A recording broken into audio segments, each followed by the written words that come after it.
Polymorphism in Java. మరి జావాలో polymorphism ఎలా work అవుతుందో చూస్తాం. Okay, it enables Java programmes to have overloaded methods and over raided methods. అంటే మెథడ్స్ని overload చేయడం, over ride చేయడం కూడా ఈ పాలిమార్ఫిజం ద్వారా కుదురుతుందన్నమాట జావాలో. అంటే ఇక్కడ ఓవర్ లోడింగ్కి ఓవర్ రైడింగ్కి చిన్న డిఫరెన్స్ ఉంది. Defining more than one form to a single method name in the same class is called method overloading. అంటే ఒక మెథడ్కి, ఒకే పేరు గల మెథడ్కి డిఫరెంట్ డెఫినేషన్స్ అదే క్లాస్లో ఇవ్వడాన్ని మెథడ్ ఓవర్లోడింగ్ అంటాం.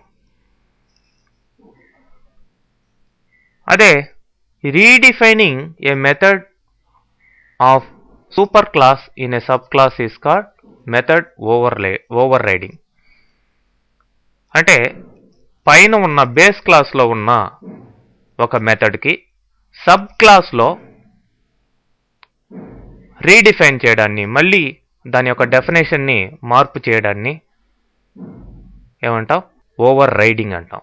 అదే క్లాస్లో మళ్ళీ డెఫినేషన్స్ ఇస్తేమో ఓవర్ లోడింగ్, పైన ఉన్న క్లాస్కి సబ్ క్లాస్లో మళ్ళీ డెఫినేషన్ ఇస్తేనేమో ఓవర్ రైడింగ్ అని చెప్పేసి అంటాం. మరి ఎగ్జాంపుల్ ద్వారా మనం చూస్తే క్లియర్గా మీకు అర్థమవుతుంది.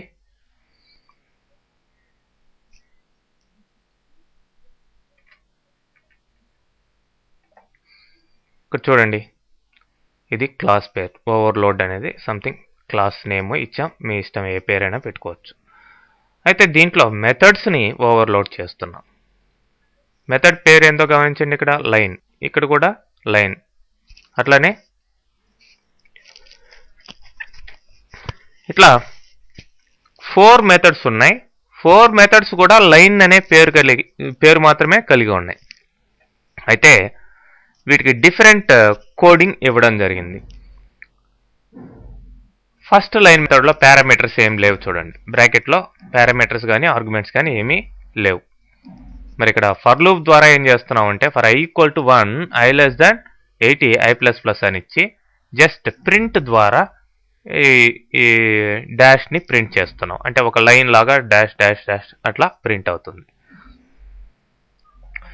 రెండవ లైన్లో ఒక ఆర్గ్యుమెంట్ ఉంది, ఇలాంటి సింగిల్ పారామీటర్ ఉంది. ఇక్కడ ఏం చేసాం, ఎన్ఓ అనే పారామీటర్ తీసుకొని అప్ టు ఎన్ఓ వరకు ఐని ఇంక్రిమెంట్ చేయమన్నాం. ఇక్కడేమో 80 టైమ్స్ ఫిక్స్డ్గా ఉంది. ఇక్కడ అట్లా కాకుండా మనం ఇచ్చిన పారామీటర్ని బట్టి ఈ ఐ అనే వాల్యూ జనరేట్ అవుతుంది, ఇంక్రిమెంట్ అవుతుంది. ఓకే, ఈ మనం ఇచ్చిన నెంబర్ ఆఫ్ టైమ్స్ ఇది డాష్ అనేది ప్రింట్ అవడం జరుగుతుంది. నెక్స్ట్ థర్డ్ లైన్ మెథడ్లో ఏం జరిగింది, క్యారెక్టర్ సిహెచ్ అనే వేరియబుల్ తీసుకున్నాం. ఇక్కడ ఐ 80 టైమ్స్ ఇంక్రిమెంట్ అవుతుంది, అంటే 1 to 79 టైమ్స్ ఇంక్రిమెంట్ అవుతుంది. అయితే ఈ డాష్ కాకుండా మనం బ్రాకెట్లో ఇచ్చిన క్యారెక్టర్ ప్రింట్ అవుతుంది అనమాట. ఓకే, నెక్స్ట్ ఇక్కడేమో 2 ఆర్గ్యుమెంట్స్ ఇచ్చాం, ఎన్ఓ సిహెచ్ అనేటివి. అంటే ఇచ్చిన నెంబర్ ఆఫ్ టైమ్స్ మనం ఇచ్చిన క్యారెక్టర్ ప్రింట్ అవుతుంది. మొత్తానికి 4 డెఫినేషన్స్ కూడా మనం ఇచ్చింది లైన్ అనే ఫంక్షన్కే. దీన్నే ఓవర్లోడింగ్ అని చెప్పేసి అంటాం. ఓకే, మరి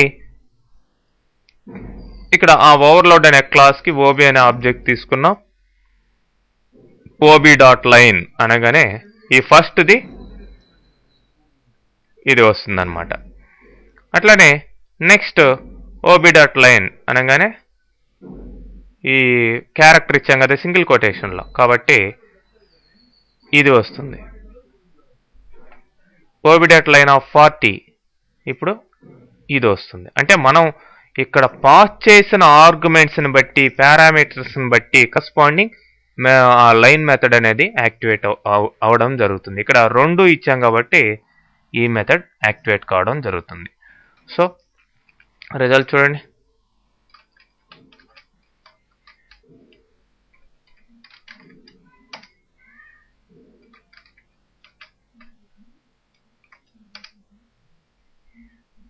ఓకే, మీకు ఇక్కడ ప్రింట్ ఎల్ఎన్ ఒక్కొక్క దానికి న్యూ లైన్ పెట్టుకుంటే కరెక్ట్గా అన్నీ కూడా కొత్త లైన్లో కనిపిస్తాయి. ఒక్కొక్క ప్రింట్ ఎల్ఎన్, ఎందుకంటే పైన మెథడ్స్లో అంతా కూడా ప్రింట్ అనే ఇవ్వడం జరిగింది.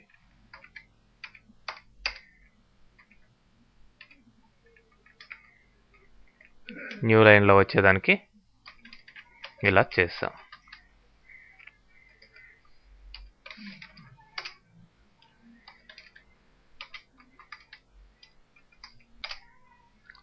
చూడండి, ఫస్ట్ లైన్ రిజల్ట్ ఇది, సెకండ్ లైన్ రిజల్ట్ ఇది, థర్డ్ వన్, ఫోర్త్ వన్, అట్లా అనమాట.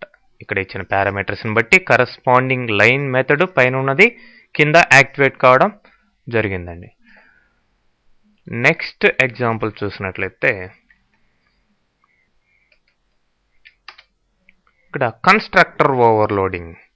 కన్స్ట్రక్టర్ అంటే ఏందో ప్రీవియస్ టాపిక్లో చెప్పుకున్నాం. క్లాస్ పేరుతోనే ఉండే ఒక మెథడ్ అని. ఎక్స్ అనే క్లాస్ తీసుకున్నాం.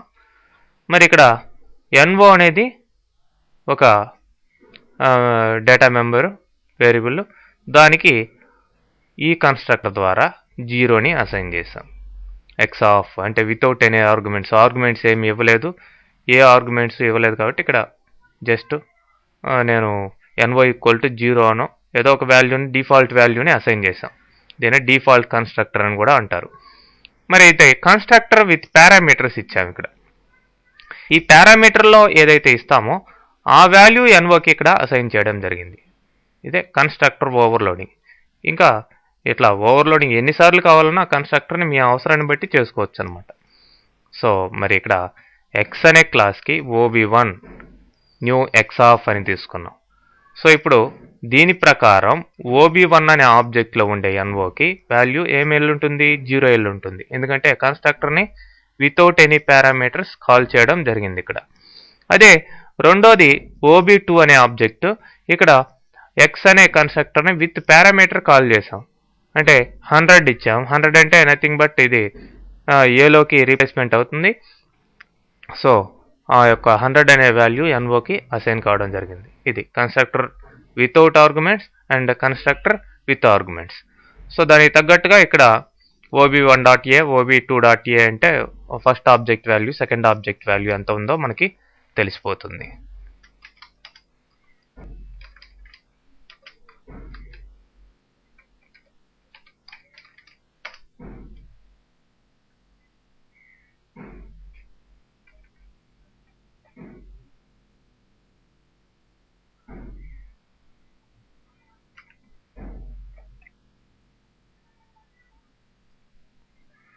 చూడండి, సమ్ నో వేరియబుల్ డిఫైన్డ్ ఏ కాదు కదా మనకి వేరియబుల్ అక్కడ ఎన్ఓ. సో ఇక్కడ చిన్న మిస్టేక్, ఎన్ఓ.